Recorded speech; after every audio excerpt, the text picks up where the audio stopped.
friends. Welcome to Flow with River. So today I want to talk about the power of our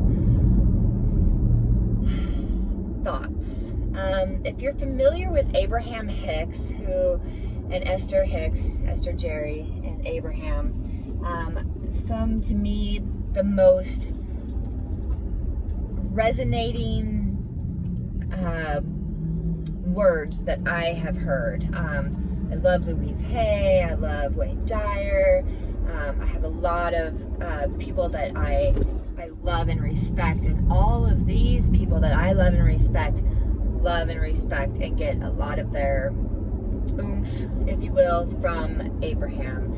And so in my spare time, if I'm driving or cooking, things like that, I usually throw on my headphones and I keep one ear off so I can hear people and listen to music, and then in my other ear I listen to recordings. There's a ton of free ones on YouTube, a lot, but it's a good way for me to just keep my mind fertile and focused upon, because it's easy to forget, right? It's easy to go back to the negative. It's easy to think about everything that's wrong, or who did us wrong, or what health problems we have, or money problems we have. And the thing is that when we think about and focus upon those, we're actually drawing at an attraction level vibrationally that to us. So it's just one of those things to be mindful of, is our thoughts and our feelings. So wanting to come to places where we feel really good all the time. So if something doesn't feel good to you, then shift what it is you're thinking about. So I've developed a tool recently where if something feels really icky, I'll replace my mind thoughts with my dog. I'll think about my dog chasing sticks, and it'll just lighten me up. And I love that. But I do want to talk about one instant manifestation I had. So this is the same about living in the past, right? So if we keep telling stories of the past that were negative for us, we can draw that to, we will, right? You kind of keep it active in your vibration of what you're attracting to you. So now if we're thinking about positive things and it makes us feel good, then we will draw more of that to us.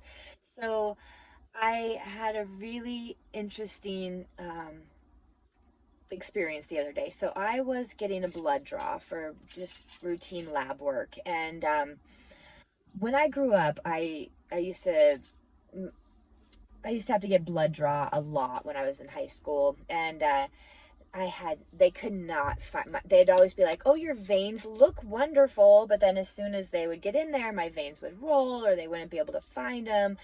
And so they usually, pretty much 90% of the time, they would try one arm and then they would try the other arm, and they would end up having to draw my blood from right here, which is, all of that sucks because I'm getting poked twice. They're moving around trying to find my veins, and then they end up here, which is quite painful compared to the arms. Now that shifted though over the last many years. I haven't had that issue. I've been able to go in, they find my vein right away, and it's been easy peasy. So very grateful for that. And this last blood draw, my partner got his blood drawn first, and she was like, oh, your veins are amazing. And I was like, oh, I would love it if my veins were amazing in my mind. So then it came time for me, and I never look at my arm when they put the needle in and watching the blood come out. I just I'm afraid I might pass out. I'm pretty positive I wouldn't, because I love all that kind of stuff, but because it's my arm, I just don't look. But she was like, oh my gosh, you have amazing veins too. And I was like, oh, yay. And I was like, man, that's good, because back in the day, like, and I told my little story, just a real quick, like, man, they used to not be able to find my veins at all. I had the hardest time. And right when I said that, my blood stopped coming out. And she was like, oh no, it just stopped. And I was just like, oh God. In my mind, I'm like, oh God, I just totally created that in my body because I was bringing back that. So then she had to dig around, and she was able to, I changed my mindset, and I like did some deep breathing and was like focusing on blood flowing easily out, things like that. And then it did. But man, I had one sore arm, and luckily she was able to get it. Thank you, body. But this was my kind of in your face, here you go, river, a little instant proof there.